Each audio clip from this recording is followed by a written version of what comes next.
hadday maskaxda xildhibaanku tahay xoogso shaqayso caruurtaada u shaqayso masruuf meesha ka hel haddaad ka badan heli karto hel haddaad mooshinka heli kartid keen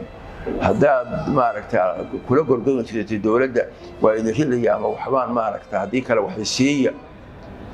iyo hoo oo aamus hadduu yahay waxa gudihiisa ku jira waa xildhibaan lagu hoogayo lagu ba'ay kaalinta laga doonayo xildhibaan waa maxay xildhibaan markii la yiraahdo waa xildhibaan baarlamaan dabcan mas'uuliyadda laga doonayo waxa laga doonayo waxa weeye marka ugu horeysa waa in uu muujiyo hoggaan wanaag haddii uuna hoggaan wanaag lahayn waxa weeye waa rabitaanka daacadnimada lillaahida alla ka baqidda ummad u adeegidda dalka iyo dadka iyo diinta inuu u adeego in ay taas tahay waxa laga doonaya waxa weeye maskaxda xildhibaanku maxay tahay maskaxdiisu gudihiisa maxaa ku jira wixii gudihiisa ku jira oo ku kaydsan baa bannaanka u soo baxaya oo hadalkiisii iyo ficilkiisiiba laga dheehanaya waxa ugu muhiimsan waxa weeye muxuu rumaysan yahay muxuu qabaa yaa cadow ah mas'uuliyadda saaran ma dareensan yahay see u arkaa see loo wax markuu taas rabitaankaas ay timaado ayaa waxaa ku xigaya qowlkii iyo ficilkii ama dhaqankiisii marka midda ugu weyn waxa weeye maskaxda xildhibaanku maxay ku rakiban tahay hadday gudihiisa ku jirto muxuu ahaa ummadda tan u adeeg ha u adeegi naftaada koox gobol qabiil waxba ha u adeegina naftaada ha u adeegina ummadda u adeeg sax weeye haddii lagu soo doorto oo gobol ama magaalo ama meel lagaa soo doorto tiraahdo danteeda iyo maslaxda ka shaqeynaya dantii baad u adeegaysaa ummaddaas marka waxaa laga rabo ugu muhiimsan waxa weeye maskaxdiisa iyo dareenkiisa iyo fakarkiisa iyo si uu dhisi lahaa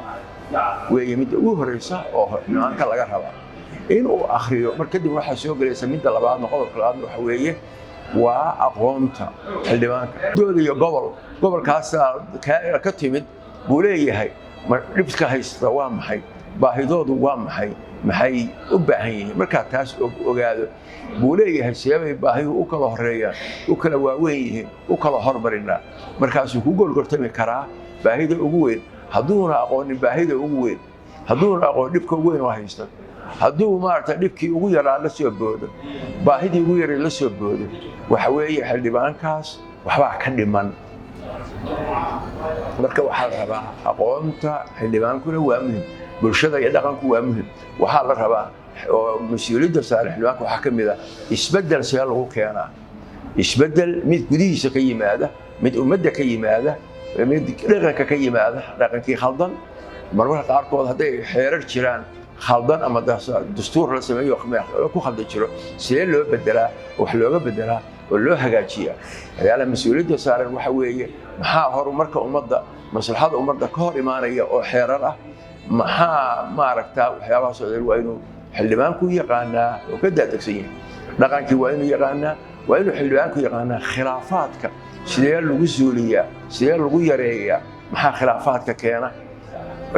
xildhibaanku inuuna mar kasta qumbacadiisa ligliga haysan tayada maaha tu kale male tayada un baan rabaa in la ifriya lahayn in la yidhaahdo aan wada guulaystayaal aan wada guulaysano oo marka xildhibaanada kale iyo waxay wataan iyo tiisu inuu iswaafajin karo la wada guulaysto inaan la kala tegin la kala bixin la dagaalamin col iyo cadaawo laysu noqon waxaa laga rabo waa hogaamiyaha muxuu ahaa xildhibaanka ah qof kastoo xildhibaanana hogaamiyu yahay sababta waxay markaad ummad maalaysid hogaamiyaad tahay markaad gobol maalaysid hogaamiyaad tahay markaad degmo maalaysid hogaamiyaad tahay markaad ummad dhan maalaysid hogaamiyaad tahay marka waxyaabahaasoo idil waxaa laga raba weeye waxaa laga yaabaa qof baadiye ka yimid ama magaaluu ka yimid laakiin magaaluu weligiis joogay laakiin maba yaqaanaba xeerarka iyo waxa shaqooyinka ugu waaweyn oo laga rabo xildhibaanka ma akhrisan haddaad weydiiso xildhibaanada intee buug akhriday ama intee maqaal ama article akhriday ku saabsan xildhibaan wanaagga maxay yihiin xildhibaanada liita maxay yihiin kuwa wanaagsan maxay ku kala duwan yihiin intee baad akhriday aqoon taad intee bay la eg tahay waxaan garanayaa nin baadiye ka yimid suuqyada la joogay oo beeshiisa dooratay oo xildhibaan laga dhigay oo halkaa fadhiya baarlamaankii baan garanayaa muxuu ku soo biirinaya markii la hadlo caqligaagu meeshuu geeyo iyo waxaad jeceshahay waxaan necebtahay hadda siday noqdaan iyo marmarka qaarkood reer hebel baa hadalkaa soo jeediyey ninka reer hebela baa hadalkaa soo jeediyey hadalkiisa hadal khilaafsan la imow war xildhibaan maxaad ku nacday arrinta tani ama ku diiday wax kale kuma diidine